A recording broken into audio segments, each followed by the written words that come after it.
식당 일도 하고 장사도 하며 아들을 키우셨지만 그 시대의 젊은 여자 혼자서 아이를 키우는 삶은 생각보다 더 고단했습니다. 막순 씨, 힘들게 혼자 키우지 말고 좋은 인연 한번 만나보는 게 어때요? 주변 지인들의 걱정 어린 권유가 이어졌고 결국 35의 나이에 중매로 현재의 남편을 만나게 되었습니다. 다행히도 남편은 자식이 없는 상태였고 아들 영훈이를 친아들처럼 받아들여 주었습니다.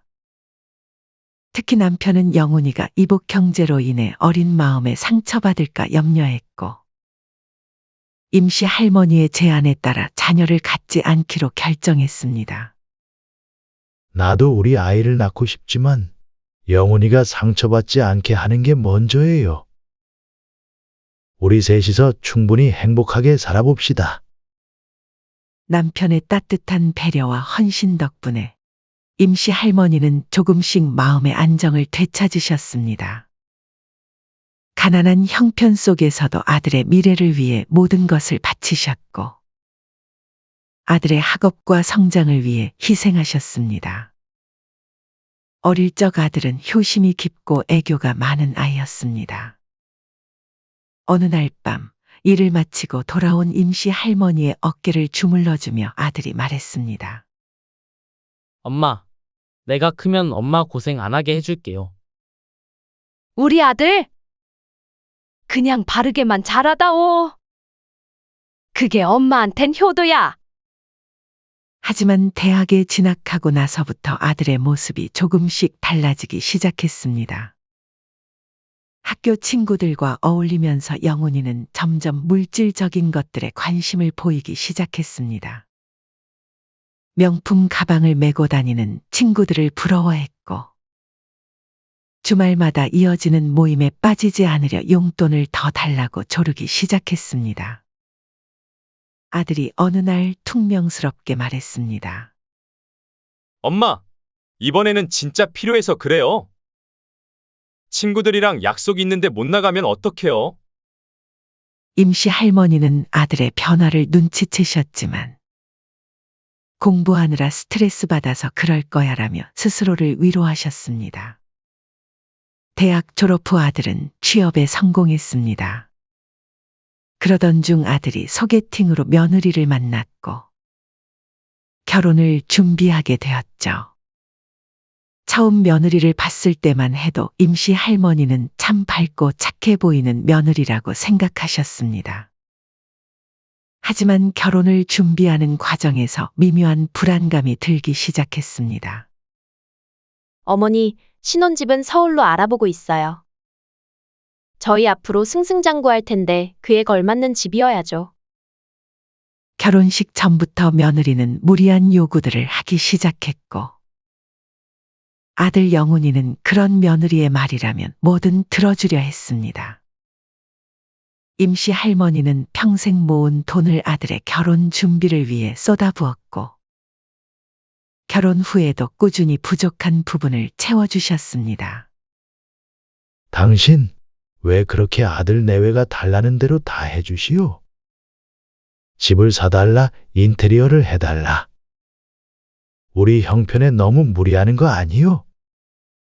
남편은 걱정스러운 눈빛으로 임시 할머니를 바라보았습니다. 임시 할머니는 한참을 말없이 앉아 있다가 작은 목소리로 말씀하셨습니다. 여보, 영훈이가 어릴 때 생각나서요. 아버지 없이 자란다고 얼마나 서러워했는지. 친구들 아버지 참관 수업날엔 아파서 학교도 안 간다고 했었어요. 그때 제대로 해주지 못한 게 미안하고 자꾸 마음에 걸려서 그래요. 임시 할머니의 눈가가 붉어졌습니다. 이제라도 우리 아들 떳떳하게 살게 해주고 싶어요. 며느리도 잘 살게 해주고. 그러다 보니 자꾸 마음이 약해지네요. 남편은 한숨을 쉬며 아내의 손을 잡았습니다. 당신 마음 이해는 하지만 그래도 너무 무리하지는 마시오. 특히 명절 때면 며느리는 노골적으로 불편한 기색을 보였고, 영훈이는 그런 며느리의 모습을 보며 어머니를 점점 멀리하기 시작했습니다. 임씨 할머니는 자식한테 뭘 바라고 키운 것도 아니고 라고 생각하며 묵묵히 감내하셨지만 시간이 갈수록 상처는 깊어만 갔습니다. 임씨 할머니의 정성은 점점 귀찮은 간섭으로 취급되었고 발걸음은 자연스레 줄어들 수밖에 없었습니다. 그렇게 세월이 흘러가던 중 예기치 못한 사건이 임씨 할머니를 찾아왔습니다. 어느 날 임씨 할머니는 가슴에서 이상한 덩어리를 느끼고 병원을 찾으셨습니다. 건강검진도 꾸준히 받아왔는데 이런 일이 생기다니. 믿기지 않는 마음으로 검사실에 들어섰습니다. 의사는 조심스럽게 유방암 2기 진단을 내렸고 즉각적인 치료가 필요하다고 설명했습니다. 처음에는 담담히 받아들이려 했으나 시간이 지날수록 두려움과 불안이 밀려왔습니다. 평생 아프지 않고 살아왔는데 이제 와서 암이라니. 밤마다 식은땀을 흘리며 잠을 설치는 날이 많아졌습니다. 떨리는 손으로 아들에게 전화를 걸었습니다. 신호음이 길게 이어지다 마침내 아들의 목소리가 들렸습니다. 여보세요, 엄마? 무슨 일 있으세요? 영훈아, 엄마가 검사를 받았는데 임씨 할머니의 떨리는 목소리에 아들도 긴장한 듯했습니다. 엄마, 무슨 일이에요? 검사 결과 안 좋으세요? 암이래. 유방암 2기. 잠시 전화기 너머로 침묵이 흘렀습니다. 그리고 아들의 놀란 목소리가 들려왔습니다. 엄마가 암이라고요? 지금 몸은 괜찮으신 거예요? 아들의 걱정하는 목소리를 들으니 마음 한켠이 따뜻해졌습니다. 그래도 자식밖에 없구나 생각하며 임씨 할머니는 안도의 한숨을 내쉬었습니다. 서울 큰 병원으로 가보라고 하더구나. 엄마가 알아서 잘할 테니 너무 걱정하지 마. 아니에요. 병원도 제가 알아볼게요. 그리고 주말에 시간 내서라도 꼭 찾아뵐게요. 통화를 마치고 나서 임씨 할머니는 오랜만에 마음이 조금 가벼워졌습니다. 그래도 아들이 자신을 걱정해 주는구나 하는 생각에 눈시울이 붉어졌습니다. 남편은 허리 디스크로 장거리 이동이 어려워 함께할 수 없었지만 멀리서나마 아내를 걱정하는 마음을 전했습니다. 서울까지 같이 가고 싶지만 허리가 영 말썽이니 원. 내가 당신과 함께 갈 순 없지만 집에서 당신을 위해 생선도 굽고 따뜻하게 맞이할게. 치료 잘 받고 와요. 주말이 되자 아들이 약속대로 찾아왔습니다. 큰 병원 예약도 직접 해주었고 입원 수속도 도와주었습니다. 하지만 회사 일이 바쁘다며 대신 며느리에게 임씨 할머니의 병간호를 맡기고 떠났습니다. 엄마, 제가 일 때문에 올 수는 없지만 저 대신 와이프가 잘 돌봐드릴 거예요. 임씨 할머니는 며느리의 표정이 못마땅해 보이는 것을 눈치챘지만 병든 시어머니를 간호해주는 것만으로 고마워하기로 했습니다. 하지만 남편의 따뜻한 말과 아들의 약속과는 달리 서울에서의 병원 생활은 임씨 할머니에게 큰 고통이었습니다. 특히 항암 치료는 그녀의 몸과 마음을 하루하루 약하게 만들었습니다. 첫 항암 치료를 받던 날, 구토가 심해 물 한 모금이 간절했습니다. 며느리에게 조심스럽게 부탁드렸습니다. 예, 현주야. 물 좀 가져다 줄래? 하지만 며느리는 핸드폰에서 눈을 떼지 않은 채 짜증스러운 목소리로 대답했습니다. 아까 드렸잖아요. 한 번에 말씀하셔야죠. 임씨 할머니는 고통스러운 표정으로 침대에 앉아 있었지만 며느리는 드라마를 시청하며 무심히 과자만 씹어댔습니다. 옆 침대 보호자가 안타까운 마음에 물을 건네주었습니다. 주변 환자들의 따가운 눈길이 느껴졌지만 며느리는 전혀 개의치 않는 듯 했습니다. 병문안 시간이면 더욱 참담했습니다. 며느리는 친구와 큰 소리로 통화하며 병실 분위기를 어지럽혔습니다. 아, 여기 병실인데 답답해 죽겠어. 빨리 끝내고 집에 가고 싶다. 이를 들은 임씨 할머니는 고개를 숙인 채 말없이 이불 자락만 만지작거렸습니다. 맞은편 보호자가 조심스레 부탁했습니다. 조금만 조용히 해주실 수 있나요? 다른 환자분들도 계시잖아요. 하지만 며느리는 오히려 비웃듯 대꾸했습니다. 병원에서 통화도 못해요? 제가 뭐 큰 소리 낸 것도 아니잖아요. 결국 임씨 할머니가 민망한 마음에 고개 숙여 사과하며 상황을 무마했습니다. 죄송합니다. 저희가 조용히 하도록 하겠습니다. 가슴 한켠이 무너져 내리는 것 같았지만 며느리의 태도는 나아질 기미가 보이지 않았습니다. 오히려 날이 갈수록 더 심해지기만 할 뿐이었죠.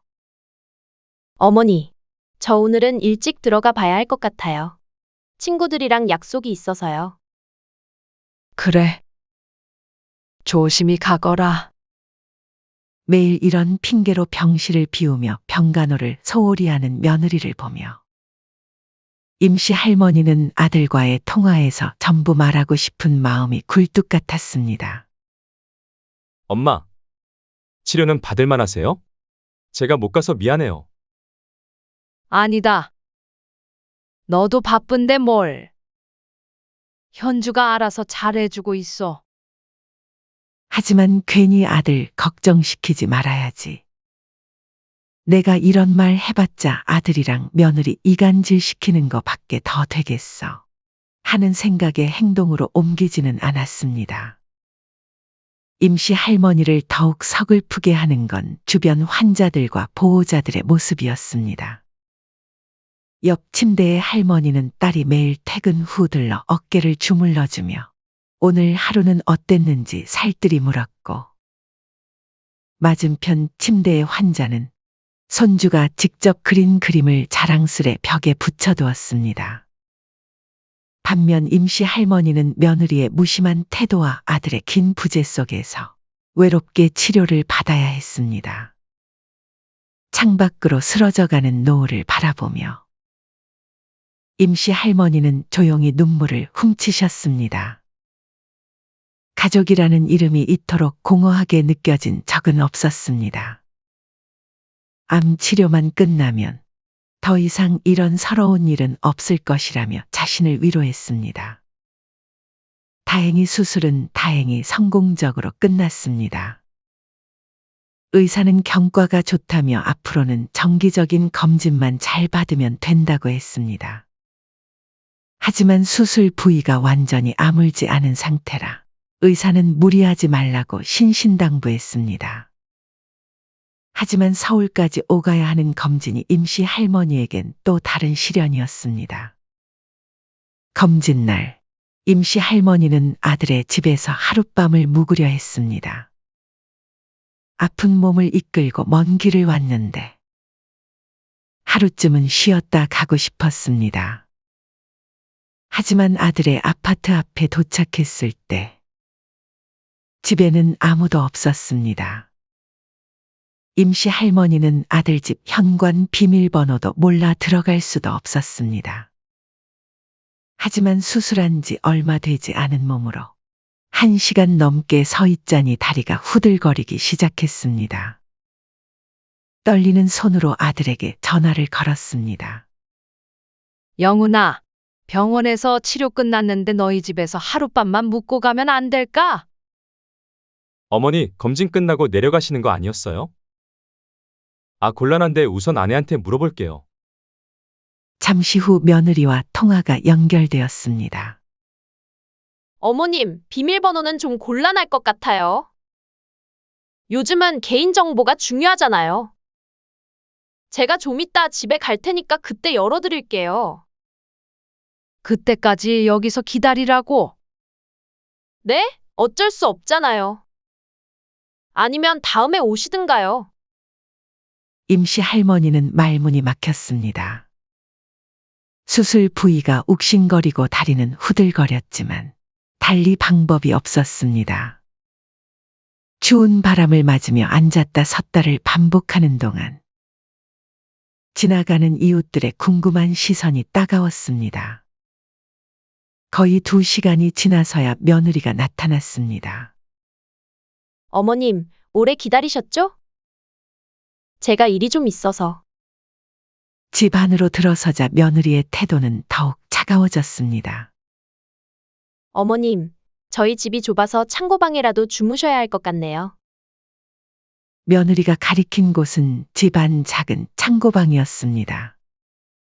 빨래하다 남은 세제 냄새와 곰팡이 냄새가 뒤섞인 좁은 공간이었습니다. 설마 나보고 여기에서 자라고? 어머님, 갑자기 찾아오셔서 저희도 방이 없어요. 그리고 애들 공부도 해야 하는데 방해되시잖아요. 임씨 할머니는 서운한 마음에 퇴근하고 돌아온 아들을 따로 불러 이야기했습니다. 하지만 돌아오는 아들의 대답은 더욱 차가웠습니다. 어머니, 저희 아내 불편해하지 않게 배려 좀 해주세요. 아픈 거 이해하는데 저희도 사정이 있잖아요. 그래도 나도 수술한 지 얼마 안 됐는데. 어머니, 제발 그만하세요. 아내가 그때 병간호도 해줬잖아요. 그리고 자식한테 너무 바라시는 거 아니에요? 임씨 할머니는 아들의 말에 가슴이 철렁 내려앉았습니다. 평생 자식 뒷바라지하며 살아온 세월이 주마등처럼 스쳐 지나갔습니다. 알았다. 미안하구나. 떨리는 목소리로 방으로 들어온 임씨 할머니는 창고방 바닥에 이불을 폈습니다. 수술 자국이 아직 아물지도 않았는데 찬바닥에 눕자 통증이 더욱 심해졌습니다. 한밤중 잠을 이루지 못하고 있을 때였습니다. 방 밖에서 아들과 며느리의 대화가 들려왔습니다. 여보, 어머님 언제 가실 거예요? 이러다 계속 우리 집에 오시면 어떡해요? 걱정 마. 내가 내일 잘 얘기할게. 빨리요. 오늘 재워드린 것만 해도 감지덕지 하셔야 하는데. 자꾸 이런 식이면 나도 곤란해요. 어머니가 여기 계시면 애들 교육에도 안 좋다고요. 알았어. 내일 병원은 동네로 옮기시라고 할게. 그래요, 이제 그만 끊어내요. 매번 검진 핑계로 오시는 것도 그렇고. 창고방 구석에서 임씨 할머니는 가슴이 찢어지는 듯한 고통을 느꼈습니다. 차가운 바닥에 앉아 몸을 웅크린 채 한밤중에 들려오는 아들과 며느리의 말 한마디 한마디가 비수가 되어 가슴을 파고들었습니다. 불과 몇 달 전, 수술 전날 밤 아들이 했던 말이 떠올랐습니다. 엄마, 걱정 마세요. 제가 다 책임질게요. 그 말이 이제는 얼마나 공허하게 들리는지. 임씨 할머니는 이불을 꽉 움켜쥐었습니다. 그렇게 뼈저린 밤이 지나고 새벽녘이 되자 임씨 할머니는 조용히 짐을 쌌습니다. 더 이상 이곳에 있을 수 없다는 생각뿐이었습니다. 창고방에서의 그날 밤 이후 임씨 할머니는 무거운 발걸음으로 집으로 돌아왔습니다. 현관문을 열자 남편이 걱정스러운 얼굴로 달려나왔습니다. 아내의 핏기 없는 얼굴과 흐트러진 모습에 가슴이 철렁 내려앉았습니다. 당신 무슨 일 있었어? 얼굴이 왜 이리 창백하오? 임씨 할머니는 그동안 참았던 눈물을 터뜨리며 그날 밤 있었던 일을 모두 털어놓았습니다. 문 앞에서 2시간 넘게 서 있었던 일. 차디찬 창고방에서 밤을 보낸 일. 아들과 며느리가 나눈 차가운 대화까지. 남편의 얼굴이 점점 붉어졌습니다. 평소 온화하기만 하던 남편의 주먹이 부들부들 떨렸습니다. 여보, 사실 내가 지금까지 영훈이한테 강하게 말 한마디 제대로 못한 게 친자식이 아니라서였소. 혹시라도 내가 편견으로 대하는 건 아닐까 늘 조심스러웠는데 이제는 참을 수가 없네. 남편은 와들와들 떨리는 손으로 전화기를 들었습니다. 이 못된 녀석, 내가 한마디 해야겠어. 여보, 아니요, 이번만큼은 내가 나서야지. 내 비록 친아버지는 아니지만 30년을 함께 살았고 그동안 친자식처럼 키웠는데 남편은 아들에게 전화를 걸었습니다. 처음으로 목소리를 높여 꾸짖었습니다. 이 막대 먹은 놈. 내가 어떻게 어머니를 그렇게 대할 수 있느냐? 창고방이라니. 네 어머니 수술한 지 얼마나 됐다고 큰일이라도 나면 어쩌려고 그래? 아버지, 그게 입 다물어. 우리가 너를 30년을 넘게 키워줬다. 그동안 너한테 한 번이라도 뭐라 한 적 있더냐? 근데 이게 사람이 할 짓이냐? 전화기 너머로 아들의 당황한 목소리가 들렸습니다. 하지만 남편은 멈추지 않았습니다. 그리고 어머니가 널 위해 얼마나 희생하셨는지 알아? 너 때문에 또 다른 자식도 안 낳으시고 평생 너 하나만 바라보고 사셨다. 아버지. 아버지라고 부르지도 마. 개놈의 자식. 이럴 거면 연 끊어. 우리한테 뭐 바라지도 말어. 임씨 할머니는 남편의 모습을 보며 마음속에서 무언가가 달라지는 것을 느꼈습니다. 그동안 참고 견뎌온 것들이 한순간에 무너져 내렸습니다. 여보, 이제 됐어요. 이제 나도 달라져야 할 것 같아요. 나도 더 이상 자식에게 기대하지 않을래요. 이제 우리 둘만 의지하고 살아요. 임씨 할머니의 눈가에 맺혔던 눈물이 거치고 대신 단단한 결의가 깃들었습니다. 여보, 내일 당장 변호사를 만나러 가요.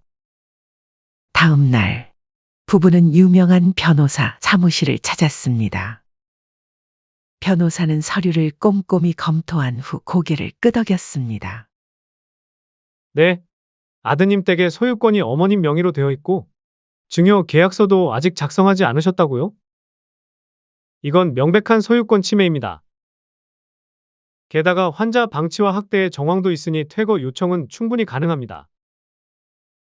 임씨 할머니의 눈빛이 달라졌습니다. 변호사님, 시작해 주세요. 이제는 제 인생을 찾고 싶습니다. 일주일 후 아들 내외에게 내용 증명이 발송되었습니다. 30일 이내 퇴거 요청이라는 문구를 본 아들은 곧바로 흥분된 목소리로 전화를 걸어왔습니다. 어머니! 이게 무슨 짓이에요? 당장 취소하세요. 아니, 취소 못한다. 이제 그 집에서 나가거라. 엄마가 자식한테 어떻게 그러실 수 있어요? 제가 얼마나 효도했는데? 임씨 할머니의 목소리가 차가워졌습니다. 효도는 개뿔. 내가 무슨 효도를 했니? 병원에 얼굴 한번 비추지도 않고 수술한 어미를 창고방에 재우고 이게 네가 아는 효도냐? 그건 와이프가. 이제 와서 내 아내 핑계 대지 마라. 너희 둘 다 똑같아. 너도 내가 한 일에 책임을 져야지. 며느리도 달려와 울먹이며 애원했습니다. 어머님, 저희가 잘못했어요. 한 번만 용서해 주세요. 앞으로는 잘할게요. 임씨 할머니는 비웃듯 말했습니다. 앞으로는 잘한다고. 됐다. 내가 뭐 너네한테 남들만큼 잘하는 거 바란 줄 알아? 수술하고 힘들 때 옆에 있어주고 검진 받으러 와서 하룻밤 재워달란 거. 그게 그렇게 어려웠니? 임씨 할머니는 이제 당당했습니다. 이제 나도 이제 너한테 미안한 거 더 이상 없다. 이제 우리도 우리 인생 살란다? 며느리가 울먹이며 말했습니다. 저희가 어디 갈 데가 있다고 나가라는 거예요. 임씨 할머니의 입가에 차가운 미소가 번졌습니다. 응? 그건 내가 상관할 일은 아니지. 갈 곳 없으면 찜질방이나 근처 호텔 가보는 건 어떠니? 어머니, 이제 그만 연락하렴. 병에 걸려보니 남은 인생이 얼마나 소중한지 잘 알겠더라. 나도 이제 남편과 행복하게 노후나 보내며 살 생각이란다. 너희는 거기서 새 집 바라보면서 불효자식의 말로가 어떨지 곰곰이 생각해보는 게 좋겠구나. 아들 부부가 떠나고 난 뒤 임씨 할머니는 남편과 마주 앉았습니다. 오랜만에 마음이 가벼웠습니다. 여보, 이제 우리 둘만의 시간이 시작된 것 같네요. 그래요. 당신이 결단을 잘 내렸소. 이제는 우리가 행복해질 차례요. 집을 매각하는 과정은 생각보다 순조로웠습니다. 좋은 위치에 있는 아파트였기에 매매가도 높았습니다. 아들 부부는 한동안 연락을 시도했지만 임씨 할머니는 더 이상 흔들리지 않았습니다. 결국 아들 내외는 30일 안에 집을 비워야 했습니다. 하지만 이것이 끝이 아니었습니다. 며느리의 비상식적인 행동과 환자 방치 사실이 병원 커뮤니티에 알려지면서 누군가 며느리의 회사 게시판에도 이 사실을 올렸고 며느리가 다니던 의료기기 회사에서도 문제가 되었습니다. 고객의 건강을 책임지는 회사에 항암 치료 중인 시어머니를 방치한 직원은 더 이상 필요 없습니다. 라며 노인 학대와 관련된 불미스러운 소문이 퍼지자 결국 며느리는 회사를 그만둘 수밖에 없었습니다. 아들의 상황도 아들도 순탄치 않았습니다. 어머니를 모신 방법이 알려지자 거래처에서도 하나, 둘 등을 돌리기 시작했습니다. 자기 어머니도 그렇게 대하는 사람과는 거래하고 싶지 않습니다. 결국 아들은 승진은커녕 해고를 당했고 며느리와의 관계도 틀어지기 시작했습니다. 거기에 어머니를 창고방에 재웠다는 이야기가 아파트 주민들 사이에 퍼지면서 그동안 쌓아온 체면이 순식간에 무너져 내렸습니다. 이웃들의 손가락질과 수군거림 속에서 아들 부부는 결국 다른 지역으로 이사를 가야 했습니다. 한편 임씨 할머니 부부는 매각 대금으로 조용한 동네에 아파트를 마련했습니다. 옥상에 작은 텃밭도 있어 상추도 기르고 방울토마토도 심었습니다. 남편은 퇴직금으로 장만한 낚싯대를 들고 근처 저수지로 낚시를 다니기 시작했고 임씨 할머니는 동네 문화센터에서 그림 교실을 다니기 시작했습니다. 여보, 내가 그린 그림 어때요? 와, 벌써 이렇게 잘 그리네요. 우리 집 거실에 걸어두면 딱 좋겠어. 가장 기쁜 소식은 얼마 전 정기 검진에서 들은 의사의 말이었습니다. 항암 치료가 잘 듣고 있어요. 이대로만 가면 완치도 기대해 볼 수 있겠네요. 임씨 할머니는 매일 아침 텃밭에 나가 채소들을 돌보며 생각합니다. 이제야 진짜 내 인생을 살고 있는 것 같네요. 남편은 아내의 어깨를 감싸며 말했습니다. 우리 이제 시작이요. 앞으로 더 행복한 일들이 많을 거요. 이제 임씨 할머니의 하루는 평화롭습니다. 더 이상 구속도 미안함도 없습니다. 아침에는 텃밭을 가꾸고 오후에는 그림을 그리고 저녁에는 남편과 산책을 합니다. 가끔 동네 할머니들과 모여 차도 마시고 웃음꽃도 피웁니다. 이제 와서 생각해보니 그동안은 내가 나를 사랑하지 않았던 것 같아요. 하지만 이제는 달라요. 나를 위한 삶을 살아가는 게 이렇게 행복한 거였네요. 임씨 할머니의 일기장 마지막 페이지에는 이런 글이 적혀 있습니다. 자식은 이제 남보다 조금 더 가까운 사람일 뿐이다. 하지만 나는 이제 진정한 나의 삶을 살고 있다. 더 이상의 후회도 미련도